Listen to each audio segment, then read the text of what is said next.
So the thing that elevates a wedding film above everything else is having quality audio. Audio is what really creates the story and gives the wedding film the heart and soul that it does need. That's why capturing audio on the wedding day is probably the most stressful, but definitely the most important part of the entire day, because if you get this one wrong, your wedding film could potentially be ruined. So in today's video, I'm going to be showing you exactly how I capture all of my audio throughout the whole day, from the speeches, the ceremony, and even the little sound bites I capture throughout the day that really help give the film its life, and it just makes it feel real. So now we're gonna actually take a comparison between these two clips. One of them is literally just some B-roll clips to some music. Don't get me wrong, it does look nice, but now let's actually watch that same clip again, but with some quality audio and sound design.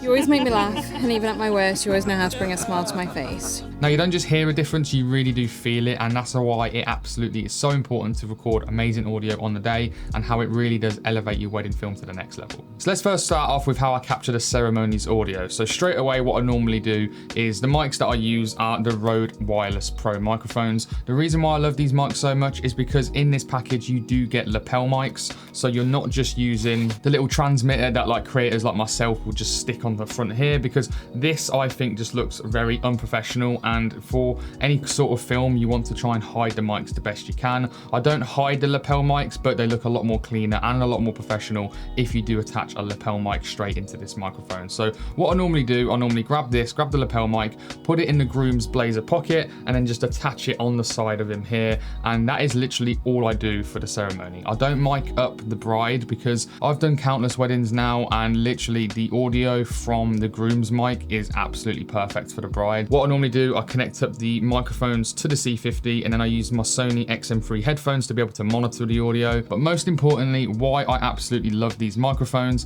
is because I record internally on them, and you can actually record in 32-bit float as well, so you don't even have to worry about audio levels. I actually once shot a wedding a couple months ago, and it was outside, so I'm not really sure what was doing it. So bearing in mind if you are going to be looking to get something like a Rode Wireless Pro, because the transmitter actually was getting disconnected sometimes from the receiver. If I didn't press record, or if these didn't have internal 32-bit float, then I would have lost that audio. But I actually did forget to press the internal recording on this time for the first time ever at the ceremony. But luckily, you can actually press the button on the receiver itself, and that starts the internal recording on these microphones, which is absolutely amazing. So let's actually now move on to the speeches, because this is where it gets a little bit more, not complicated, but a little bit more technical. And obviously it depends on how many speakers there are. It might get a little bit stressful. And I've got to admit, this is probably the most stressful part of the day for me, just for a few reasons. It kind of depends when the speeches are. I actually prefer it now if the speeches are after the wedding breakfast, because it gives me that a lot of downtime to be able to think about what I want to do, think about where I want to put my tripods. I know where they're sitting now.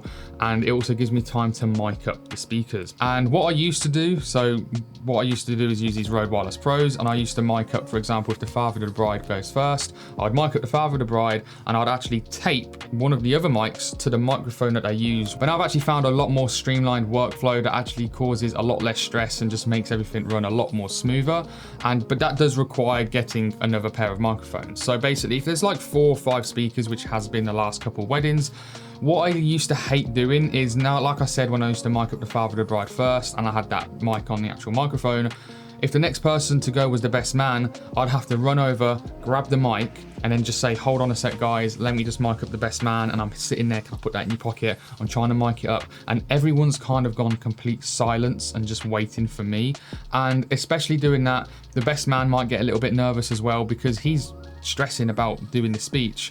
And then all of a sudden, someone's coming over here and giving a microphone to him and attaching it to him. So not only has he got the stress of he's been writing the speech, he's nervous for it in general, but now, oh my God, I've got a microphone on me and this is being recorded. People are going to watch this back. It's not very nice on me as well, because with it being silent, everyone's looking at you. It's just not the best scenario to be in. So what I've actually done recently is, thank you to Darren, because he actually has the DJI Mic 2s. I've been borrowing his microphones. So I've had 4 microphones overall. And what I've been doing is, before the speeches even start, I'll mic up the father of the bride, for example. I then mic up the best man before, and I also mic up the groom with 3 of the mics, and then I keep one of the mics to actually attach onto the microphone itself, obviously as a backup. So Everyone is already mic'd up before the speeches even start, so I'm not interrupting them. They can go straight to the best man from the father of the bride. Everything's streamlined. Everyone, they might even forget they're mic'd up, so again, less stress for them. And everything just works out so much better in my opinion. Most importantly, what I want to say now is, like I said, I used to tape the microphone to the mic. That looked really unprofessional and looked really messy. And thank you to Analog Vice Media, who actually left a comment on my last video saying, you need to get a microphone sleeve. And I've never even thought about this before. I knew I needed this, like a solution to fix the tape mic on the microphone because it just looked really messy and really bad, but I just didn't know what. So I just kind of just carried on taping it and just thought, oh, I'll eventually find one. But he said, get a microphone sleeve. I looked on Amazon and literally I got one for the DJI Mark II for about £5, and it literally goes in, it's super tight and it looks so much more professional. If anyone, like if you are going to ask now or comment, like if the bride or maid of honor is doing a speech, or what do I do in that scenario? Well, again, because I don't really want to touch the wedding dress or like maybe the maid of honor's dress, I literally just use the microphone that I've taped to the mic, and I just go up to them and say, when you do speak, just make sure you speak into the microphone. I just find it easier to just use the microphone mic because it's absolutely fine anyway. So that's how I capture them. If there's no microphone like that and they're outside, for example, and they're shouting and there's nothing, obviously I'm going to mic them up. And if I am going to mic up the bride, I will eventually, I don't have it yet, but I will probably get something like the DJI Mic 2, but in the white color, so I can just blend it in with the dress. And if you're wondering how I actually get the Rode Wireless Pro, one microphone and the other microphone onto channel 3 and channel 4 on my C50, you actually have to go into the settings and put it into stereo mode and split them up, because I actually did one of my first weddings last year. I didn't do that. I had it into, I think it was mono, and they were merged together.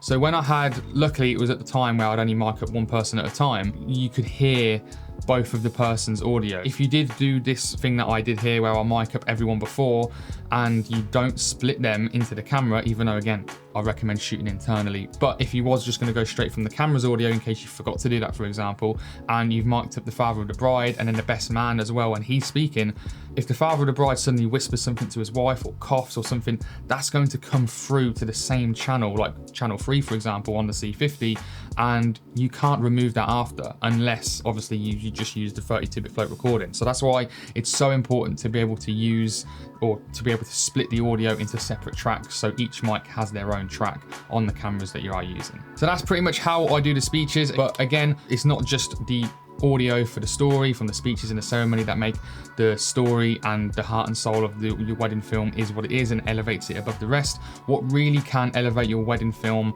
to the next level is having actual sound bites throughout the day, from like people laughing, from some little messages here and there, because that's what I did on Saturday. People playing some garden games and you can hear them cheering, laughing, everything like that. That just adds to the sound design of the whole film, and it just makes the film feel real and it like it actually happened. And the way I actually do this is using my Sennheiser MKE600 microphone, which is what I'm filming to record this audio now. And that's why I love the C50, because it has the XLR top handle, and I love top handles just for getting B-roll and low angle shots anyway. But the fact that I can just mount my microphone in there, plug the XLR in, it gives it phantom power, so I don't have to worry about the battery life, anything like that of this microphone at all. And it sounds so good, because this microphone is one of the best microphones you can get. It's about £200. I've had it for a few years now, and I use it for interviews, I use it for like sound bites on camera, my YouTube videos. It is just so good. And what I actually do, I use channel 1 and channel 2. I normally do it manually and have like set my audio levels, but because there's just no time to think about that on the wedding day, what I normally do, I normally set a safety track anyway on like audio 2 for example, just in case, because you can actually link audio 2 to audio 1 on the XLR top handle on the C50 to be able to go into both channel 1 and channel 2. And one of them I normally just stick on auto mode, because a lot of the time with the auto mode it doesn't really peak at all. It is just a great way to really elevate your film and get sound bites throughout the day. So that's how I capture all of the audio at my wedding, from the ceremony, speeches and sound bites on camera, and I really do think it does elevate the film massively and just makes it feel real and a lot easier and better for the couple to relive the day all over again. If you got any questions, leave them in the comments below. Like I said, I've got the Rode Wireless Pro, I use a DJI Mark II and the Sennheiser MKE600, and if you are interested in all of them, I will leave the links in the description below for you to go purchase, which will help the channel out a little bit because they are affiliate links. Thank you very much for watching. If you did enjoy and found this helpful, hit that like button and subscribe for more videos like this in the future, and I'll see you on the next one. See you later.